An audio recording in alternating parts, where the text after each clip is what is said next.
Aksident tragjik në Tiranë, makina përplaset me motorin, humbin jetën dy të rinjt, 23 dhe 18 vjeç. Në orët e parë të mëngjesit të sotëm, rreth orës 2:30, një aksident me pasojë vdekjen e dy të rinjve, 23 dhe 18 vjeç është u regjistrua në shkallën e Tujanit. Sipas informacioneve policore, raportohet se dy të rinjt kanë ndruar jetë pas përplasjes së motorit me një makinë.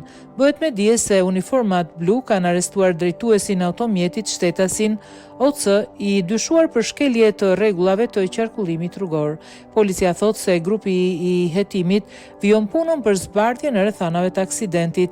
Njoftimi i policisë më datë 14/10/2025 rreth orës 2:30 në aksin rrugor shkalla e Tujanit, Zaldajt, dyshohet se automjeti me drejtues shtetasin OC, 24 vjeç, është përplasur me motomjetin me drejtues shtetasin BH, 23 vjeç dhe pasagjer shtetasin OL, 18 vjeç. Sipas së aksidentit kanë humbur jetën shtetasi BH dhe OL.